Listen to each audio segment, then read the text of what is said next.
Salam vatandaşlar, şu gün mayın 28'i 2023 yıl. Ben hazır doğru New York şehrine gidiyen. New York şehrinde OA'nın ştab kvartirasının önünde biz proses geçiririz nasip olsa. Şu prosesden bizim rayatimizin, aktivistimiz için, Farhat Meymankuliyev için geçiririz. Farhat Meymankuliyev bizim Türkmen rayatlarının hakkını koruyan aktivisttir. Şunun için biz hazır şöyle toplanıp nasip olsa protest geçiririz. Şunun nasip olsa neticeleri olur.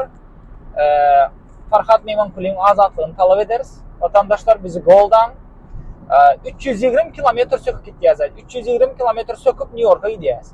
Şunun için her haysiyeniz, her lüboyunuzu Türkmenistan'ın rejimi tutsak edip izne deport edecek olsa ya deport eden yağdayında da eğen biz sizin hakkınızı sorarız. Biz sizi goldars vatandaşlar. Hicem görünüz yere kaçırmam. Hicem görünüz yere kaçırmam. Bizim yenişimiz yaman yakındır. Şu diktat rejimini yenmemiz yaman yakındır vatandaşlar. Bizi goldan, bizim bilen bolun. Nasip olsa Farhat Meymankuliyev'i koyuyorlar. Biz şuna umid ediyoruz. Ve şunun azatlığını biz şu gün talep ederiz vatandaşlar. Sağ olun köp bizim bilen bolunuz için. Salam vatandaşlar, şu gün biz OA'nın ştab kvartirasının önüne geldik New York'a.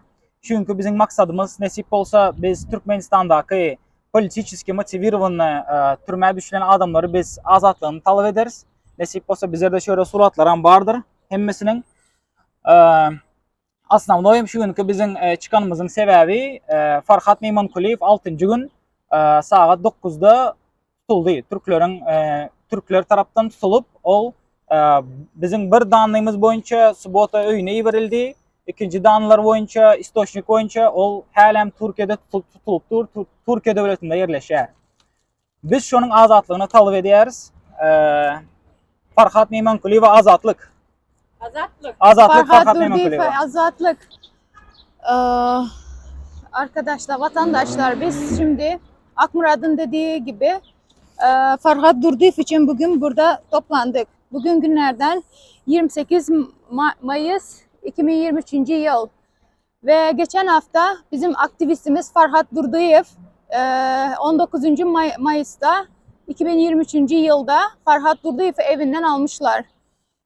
Öz yaşadığı, Türkiye'deki yaşadığı adresine gelip Türk hükümeti Farhat Durdiyev'i evinden almışlar ve o sırada onun telefonları, bilgisayarları, evinde nesi varsa onu almışlar, kırmışlar, gitmişler ve Farhat Durdiyev'le birlikte 3 kişiyi almışlar. 3 kişiyi serbest bıraktılar. Ama Farhat Durdiyev'i emniyete aldıktan sonra en son görüntüleri var hapiste ve ondan sonra da Farhat Durdiyev'den 9 gündür hiçbir informasyon yok. O yüzden biz buraya toplandık. Eğer Farhat Durdiyev Türkmenistan'a bazı malumatlara göre Farhat Durdiyev Cuma günü yakalayıp Cumartesi günü de Türkmenistan'a deport yapılmış, gönderilmiş diye malumatlar var elimizde. Ve bazı malumatlara göre de Türkiye'de gizli saklandığını duyduk. Ve o yüzden Farhat Durdiyev'in azatlığını talep etmek için New York'taki 10 binasının önünde, Human Rights binasının önünde toplandık bugün 28 Mayıs'ta ve Farhat Durdiyev'in azatlığını talep ediyoruz. Ve eğer Türkiye'de ise Farhat Durdiyev'i Türk hükümeti bırakmasını talep ediyoruz. Türkmenistan'da ise da Serdar Berdimuhamedov, diktatör Gurbangeldi Berdimuhamedovlar. Biz Farhat Durdiyev'i size böyle bırakmayız. Ona bir şekilde gönderin, azatlığını verin. Bizi yani hiçbir zaman kimse durduramaz ve öz vatandaşlarımızın hakkını, hukukunu talep ederiz. Ve teşekkürler. Farhat Meymankuliyev azatlık. Farhat Meymankuliyev azatlık. Farhat Meymankuliyev azatlık. Vatandaşlar. Bir sekund. Aytma azat var. Yine bırak diyecek bir sekund. Yine şöyle düşüp dursanız yere de bizleri kaldırıp durursunuz vatandaşlar şöyle. O nasip olsa. Vatandaşlar ne mi diyecek olanda? Hepsi komentarlarda yazıyor. İsad ütkemez diye vatandaşlar ütkeyer hemmez abi. Eğer her hayseniz sizler özünüze vacip görseniz şul bolup oturan zady. Her haysının durmuşundaki ağır zatları öz durmuşunuzda yal bolan yal edip hasap etseniz her haysınızam turup uruşarsınız vatandaşlar, görüşürsünüz bizim zadımız için, azatlığımız için. Hicem unutmanglar bizler nesip olsa yine sanımız köpelip var ya, doğru mu? Gün günden. Evet. Sanımız gün günden köpelip var ya, her yurtlardan bizler çıkış edip bizler şu onun organizasyasına getirenimizin sebebinin neticesinde nesip olsa Farhadam çıkarırız. Nesip olsa vatandaşlar. Nasip olsa. Hayır, зад etmеңлер. Не считайте, что это не ваша беда, пожалуйста.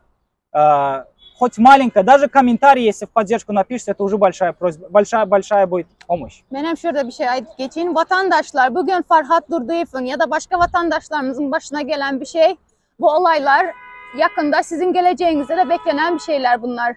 Türkmen halkı eğer azatlığını almazsa bizim bütün gençlerimizin sonu ovadan tepe olacak. Ve onu birlikte hepimiz öz vatanımız için, öz Türkmenistan vatanımız için görüşmemiz gerekiyor. Bizim birlik olsak bizim önümüze hiçbir şekilde o Serdar Berdimuhamedov dediği köpeği çıkamaz. Onun atası kurban geldi, Berdimuhamedov da çıkamaz. Hiç kimse bizi durduramaz. O yüzden bizim sadece yapmamız gereken ağzı bir olmalı bütün halk ve öz azatlığımızı özümüz kazanmalı. Başka yerlerden beklemelemez. Hem azatlık bizim elimizde. Ya azatlığımızı bizim elimizde ve biz azatlığımızı öz ellerimizle kazanmalı. Vatandaşlar, будучи гражданами другой страны, вот то, что люди проходили, да, они кулаки показывают. Давай öne deyip, solidarность проявляет. Farhat Meymankuliyeva azatlık. Farhat Meymankuliyeva azatlık. Azatlık. Ya şu gören oğlanlarımızın suratlarını görüyorsunuz. Bunların hepsi öz vatanı için, öz halkı için, halkının azatlığı için görüşen oğlanlar. Öz canlarını ortaya koyan oğlanlar. Murat Farhat Durduyev'in aydan sözleri vardır efirlerde. Bu yolda ölmelem olsam ben görüşecek dedi. Biz de bu öz gezegini ölmelem olsa biz bu oğlanlarımızı kollayarız. Bu yoldayız. Onun için hemimiz destek olmalı, kömek vermeli, birbirimize ağzı bir olsak bu rejimi yenip geçeriz. Nasip olsa. Nasip Nasip olsa. Nasip olsa. Nasip olsa. Aktif işlesin vatandaşlar.